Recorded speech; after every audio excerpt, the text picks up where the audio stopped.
Hello and welcome, I'm DDF Racer and today I'm going to be giving Automobilista 2 another go. Last time I tried AMS2 was over a year ago, and back then, even though I actually really liked it and could see massive potential, particularly the amazing graphics and VR performance, it just didn't feel finished. Reiza Studios have released a lot of updates since then, with plenty of fixes, enhancements and new content, and I regularly see several of my fellow YouTubers such as MuniGT, Donk, RVR Closet, Captain Flatspot, Donny, and Sticky taking part in community races in AMS2 and raving about it. So, to find out if Automobilista 2 has been improving, I asked my subscribers to give me a list of their favourite car track combos to try out. Thanks guys. Now obviously I didn't try all of them because, well, I wanted to be able to finish this video this year, but it did give me enough variety to try a little bit of everything that Automobilista 2 currently has to offer. And that's quite a bit more than the last time I tried it, to be fair. With the recent free updates and paid DLC packs, there are a stack of new cars and tracks available, and not just the traditional Brazilian content you'd expect from Reiza Studios. They've added some big hitters like Daytona, official GTEs, the Nordschleifer, the 1998 McLaren F1 car with the sneaky fiddle second brake pedal, and Bathurst, to name a few. Yes, finally, proper V8 supercars at Bathurst, but I'll get onto that in a minute. The first thing you see when you load in is, well, the menus and the UI, and that's still pretty much the same. It's not super straightforward and can take you a few clicks backwards and forwards. It's a bit clumsy to get up and running into a session. Although something new is the ability to now filter by car type, which might seem small but is quite handy when you don't really know what you want to drive. Regarding getting my wheel set up, I had a bit of an issue with the CSL-DD at first, as it didn't want to recognize my inputs or calibrate properly. It's still a relatively new wheel though, to be fair, so this wasn't unexpected, and in time, I'm sure Reiza will add a profile for it that works out of the box. But what this meant was starting a blank profile and mapping everything from scratch, which I had to do anyway, really, because of the whole delete the folder after a big update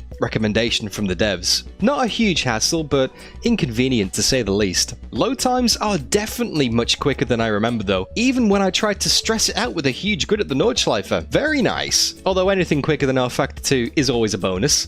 Now, as a predominantly virtual reality sim racer, once the session loads in AMS2, I absolutely love how the menu and the heads-up display is split rendered. And by that, I mean when I move my headset, the information stays fixed in position on the desktop monitor. In other sims such as iRacing, Assetto Corsa, ACC, R-Factor 2 for example, when you move your head, everything else moves too, but not in AMS2. This makes a massive difference when recording footage for you guys, as it keeps everything on screen, despite me waving my head around all over the place. So I appreciate that one, Reiza Studios. Thank you. However, the overlay positioning bug in VR has still not been fixed. There's some kind of scaling issue here where the boxes to move the panels don't line up with the panels themselves, and also don't line up with what you see in VR. I'd normally get around this by using a custom sim hub overlay, but even that falls flat as the shared information provided by AMS2 is missing basic info like the traction control, ABS levels, engine map info, DRS availability, and the tire temperatures and tire wear don't quite seem to match up either.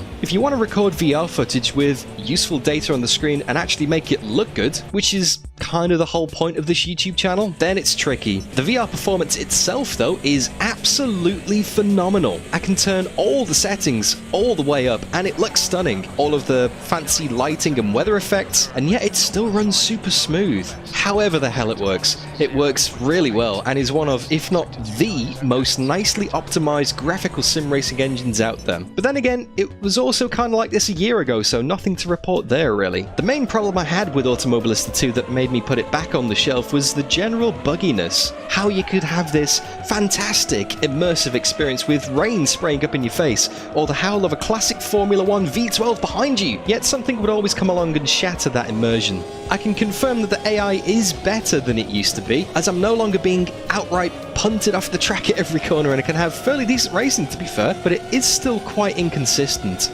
Caution is recommended at every turn when racing against the AI, as they just have a tendency to be not too spatially aware, for want of a better phrase. If you're on the apex, no problem, I'll just turn in anyway. You're braking for the corner early? Yeah, I'm not going to bother reacting to you, I'm just going to go full send. You're forcing me to the outside of the circuit where there's no grip? Sweet, I'll just drive like normal and go around you like it's no big deal. Because it's not. As far as I can see, the AI are not on the same physics that you are. This isn't uncommon in sim racing as it does save a bit of processing power, but in Automobilista 2 it is painfully obvious. During my testing, never was this more apparent than at, sadly, Bathurst in the Super V8 cars. As someone living in Australia, I am obligated to fall in love with all things Bathurst, but I just couldn't. It was a horrible experience from start to finish. Aside from the car itself being one of the most ridiculously and unnecessarily murderous things I've ever driven, it was clear that this wasn't a fair fight with the AI. Now don't get me wrong, I love a good challenge, I'm not whining because I just couldn't beat them. The issue I've got here is while I was sliding all over the place and struggling for grip, they were on rails. One sniff too much of the throttle or millimetre of tyre on the wrong piece of track and round I went. But they could tap each other, make all these crazy moves, slam on the brakes way later than I physically possibly could, and they'd be absolutely glued to the track. To check my sanity, I fired up the classic V12 Formula 1s at Classic Hockenheim, epic combo by the way, on exactly the same AI settings as Bathurst, and I was several seconds a lap faster, especially on the brakes into the chicanes. However, they could quite easily drive around the outside and out-drag me from the corner if they were alongside. Going from massive advantage to massive disadvantage throughout the space of one corner just doesn't make sense. It's almost like a different classic car. I tried different AI difficulty levels and aggression settings, different car track combos, but it was always the same with the inconsistency, and I always found myself having to constantly drive around the AI, not with them. It's a massive immersion breaker for me, and unfortunately, although it is better than it was previously, it's still fundamentally flawed in my opinion. But let's take away the AI for a moment, let's just go driving around an empty track. How does that stack up compared to a year ago? Previously, although quite enjoyable overall, I remember there was just something off with the physics and the force feedback. It just didn't quite feel right somehow. The grip was very elastic and the cars felt very inconsistent in terms of being able to push them to the limit. The handling gave me no confidence in whether I'd actually make it through a corner or not until it was too late to do anything about it. And much as the same as the AI, the handling is better than it used to be, but the same underlying characteristics are still there. It's improving, but it's still undeniable Automobilista 2. Now it feels much more polished to drive than last year. The car feels connected to the road instead of floating on top of it, which is a big improvement, and the force feedback definitely feels much more communicative and tighter in general in the wheel. It put a big smile on my face while I was testing, but there was a massive tendency for oversteer in every car I tried. And trust me, I tried a lot. There was consistently this incredibly unnerving sensation that all of the rotationing was happening behind me, kind of like a forklift or a shopping trolley with the rear wheels also steering. Going through the high-speed corners gave me the impression that I was drifting the car, that the back of it was hanging out, but when I watched it back on the replay, it looked completely normal. It felt as though the rear of the car was just always one sneeze away from throwing me sideways and spitting me off into the fence, when in reality, I wasn't even close to the limit of grip. No matter what I tried, even cranking on the lock, I just couldn't induce understeer. The car either turned more or span out. Despite the back tyres dancing around all over the place and no end of corrections being applied throughout the steering, it wasn't really slowing me down. You can get away with a ridiculous amount of slip angle in Automobilista 2, way too much in my opinion. I managed to save slides that I should have not been able to save any of the sim, and I'd have been doing my best Pete Burns impression. Now I just assumed all the wobbling around at the back was tyre flex, and to be fair, that is something that Reiza have got absolutely right. Going over curbs and bumps, all the minor track surface details, being able to feel the rubber itself deforming is really, really good. And once you get your head around this kind of driving style that's required, then the lap times just drop so quickly. If you try and apply too much steering lock on corner entry, then you are instantly gonna lock up. I honestly don't remember it being this apparent a year ago. You need to brake heavy in a straight line, then come off the brakes slowly, chuck it in to initiate the slide, and then maintain that slide throughout the corner by balancing your inputs on the pedals, steering with the rear of the car, and then gradually putting the power down on exit to keep the rotation going. But not too much, as you want to try and avoid the chronic oversteer that I just mentioned. On-power understeer in Automobilista 2, in my opinion, is incredibly hard to find. You get on the power, the car rotates, regardless of whether the rear tyres are loaded up or not. It goes back to what I said about the physics being improved, yet still undeniably AMS2. If you want a really, really obvious example of this, then give the Caterham 620R a go. Oh boy, I want to be nice, but I just can't bring myself to do it. I'm sorry. I tried this exact same combo a year ago at Cadwell Park and gave it the benefit of the doubt, but since then, nothing has changed. It still drives exactly the same way as a year ago, and in a perfectly executed diplomatic PR move which badmouths two developers at the same time, the reason this Caterham handles so badly, and the general feeling in Automobilista 2 for that matter, is because it handles exactly the same as Raceroom's German national cars. Cars that use 8-year-old physics which were slated at the time of release and haven't changed since. The accelerator turns the car no matter what. Even if you're pointing towards the runoff area, a good boot of throttle, and it doesn't just rotate the rear into oversteer, it actually gets the whole car round the corner in this bizarre drift. You get off the throttle with the steering lock on, and it actually turns less. You brake to avoid running wide, it turns even less again. It makes no sense. And this sums up to me the fundamental feeling of Automobilista 2, although massively amplified in this Caterham. I'd like to say the bad experience ended there, but sadly, even the most sacred of car track combinations wasn't safe. V8 supercars at Bathurst. Even just driving the car by itself, something feels fundamentally broken. Driving over any kind of crest felt as though the front of the car was lifting up off the ground, like it was catching air and it was completely removing any kind of front grip I had. Now these things weigh a lot, so it shouldn't feel like I'm driving my Citroen R5 at Rally Finland, buzzing the red line going over the rises on the straights. This car also highlighted something else which has definitely gotten worse since the last time I tried Automobilista 2, and that's the loss of grip when you get on the grass. As soon as you dip a wheel onto the green stuff, even the tiniest fraction of the contact patch, all your grip is gone. Not like a little bit, like all of it. Those ridiculous slides I said you could save before? Yeah, nah, that doesn't count now.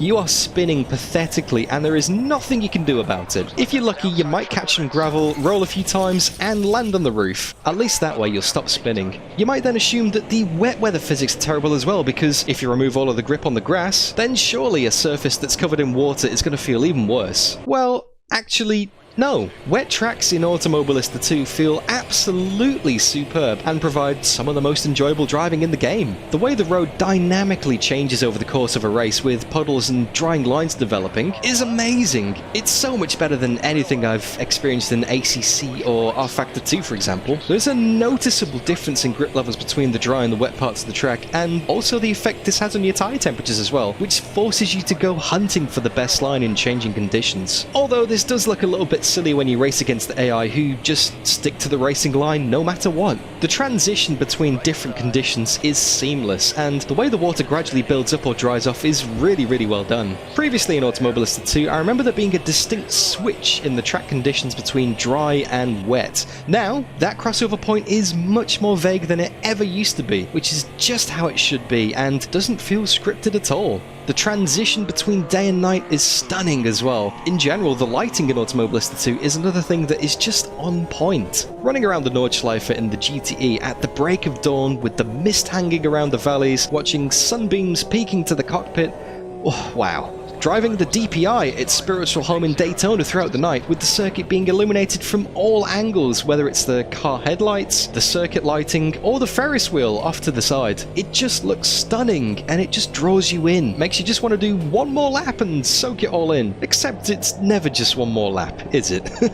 Don't get too comfortable though, because sadly, despite the positives I've been able to take from the new and improved physics and handling, and the clear steps forward shown by Reiza Studios in every other aspect of the game, this brings me on to the biggest problem which I previously had and still have with Automobilista 2, the random bugs and glitches. And although the majority of these issues might seem quite small, almost trivial at times, they all add up over the course of a session and leave you with this feeling that you could poke holes in the game without even trying too hard. For all of the redeeming qualities that Automobilista 2 has, and for all of the improvements it's made over the past 12 months, it just has the ability to snap you out of the immersion at any moment with a random, just seemingly unexplainable bug which just leaves you sat there, scratching your head wondering what the hell just happened. I managed to find random walls dotted around the place that I could just drive straight through. Sometimes, for no discernible reason whatsoever, a curb that was previously safe to me spat me out into the fence. I could wheel spin it in 3rd, 4th, 5th gear in a straight line in the wet, rev the nuts off it and lose absolutely no grip at all. Puddles felt like they'd spin me out no matter how carefully I approached them or how much speed I bled off. Also, what's going on with this guy's legs in the V8 supercar? These were wrong last year and they've still not been fixed.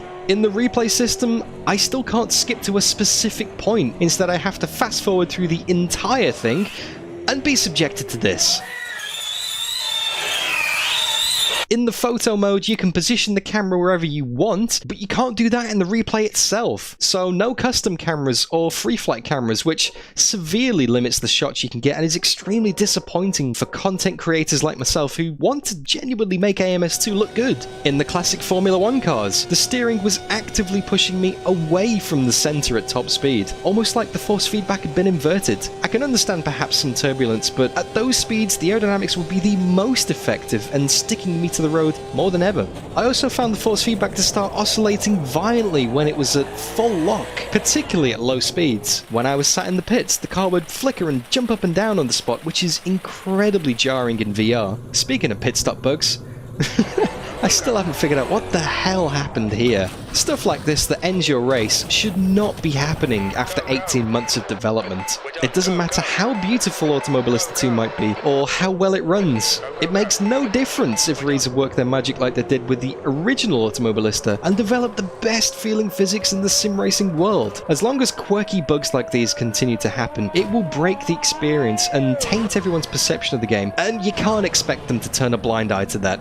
Yeah, I know that Reiza are constantly working on updates and fixes, but they were doing this last year as well, and as much as I really want to like this game, it just makes it so difficult for me. Now, something else that Reiza have been constantly working on apart from fixes and patches is adding new content. Official licensed content at that. This is probably the most obvious difference since last year. Previously, they focused on the South American racing scene because that's where they're based and what they know best, but it's also kind of been a limiting factor. As much as blasting Rubens Barrichello's stock car around some relatively unknown Brazilian circuit is an amazing breath of sim racing fresh air, and as much as it pains me to say this, people are drawn to things like GT3s at Monza and GT3s at Spa.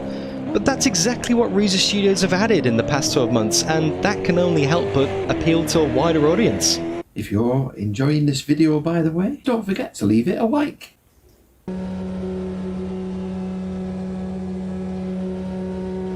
Where Reiza have really outdone themselves though is they haven't just added the modern layouts of all these circuits, they've added in all the historic layouts too, such as the 1991 version of Monza with the double chicane, or the various classic iterations of Hockenheim that blasted through the forest, which is great because you have all the historic cars to race there too. I honestly think that the historic content is one of the areas where AMS2 shines the brightest. In addition to the new circuits, Reiza have also released plenty of new cars such as GTE, Group C, GT1, GT3, GT4, the BMW M1 Pro car, and even that 1998 McLaren F1 I mentioned earlier with the sneaky brake pedal. Combine that with the existing roster of cars they had, including everything from cheapo go-karts to super trucks, old bangers, and modern Formula 1 cars, and there's honestly something to scratch any kind of sim racing itch you might have. Now, last but definitely not least is the online racing. I don't have a comparison point for this one to say whether it's better or worse than 12 months ago because last year there wasn't really anyone online to race against. What I can say though is that racing online against humans is by far the best way to enjoy Automobilista 2. If you have the opportunity to join a league or a group that uses AMS2, then do it! Do it now! You won't have the frustrations of your opponents not being affected by changeable weather and track conditions, or having completely different grip levels on dirty parts of the track. Although I still can't guarantee you won't get dive bombed, and the way netcode is handled is absolutely superb. For a test race, I joined a group of Americans and Canadians. I'm based in Australia, by the way, and honestly had no issues. I was definitely going wheel to wheel very closely and had no ping problems or lags. No warping cars, no fake collisions, which would have most certainly happened if I was driving that close in iRacing.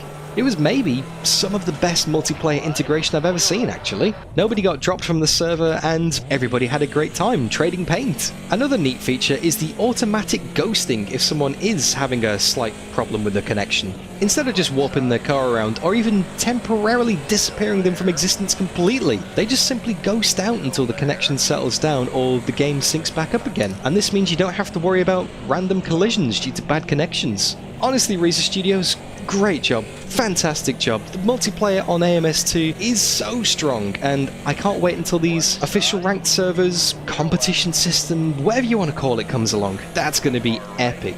So then, in summary, over the past year, Automobilista 2 has had an awesome stack of new cars and tracks added, multiplayer's become much more popular, it still looks stunning and runs so smoothly at high graphical settings, and a lot of the rough edges have been smoothed out as well. And yet, despite the fact that you can't deny it isn't better than before, Automobilista 2 still has an incredibly inconsistent and oversteery driving feel, still gives you no confidence when racing against the AI, and still has the ability to shatter the immersion with a random bug or glitch every now and then. My main sim and reference point for the past few years has been Race Room, and although AMS2 appeals to me greatly in terms of weather, day-night cycle, graphics, VR performance, load times, online stability, and probably many more things that I've forgotten right now which I could only dream of in Race Room, I just can't get past that driving feel. There is something fundamentally baked into the way Reiza Studios are using the Madness engine to calculate the car physics and then translate it into the force feedback, which I just can't wrap my brain around and get comfortable with. There is so much grip available, yet at the same time, it feels like you have absolutely none. And this makes me feel sad because I really want to like Automobilista 2. It has so much potential, but despite flashes of absolute brilliance, 1 year on, I'm still left with this frustrating feeling that it just isn't quite finished. So, to answer the question, is Automobilista 2 improving? Yes, but actually no. Well, maybe. Kind of. Anyway, I'd love to know what you think. Do you agree? Or have I got it wrong? Let me know in the comments. What I do know is that I'm going to be spending a bit more time in AMS2 in the near future to try and get used to it and try and wrap my head around it, so if you want to see that, maybe consider subscribing to the channel. Until then though, you look after yourselves, and thanks for watching.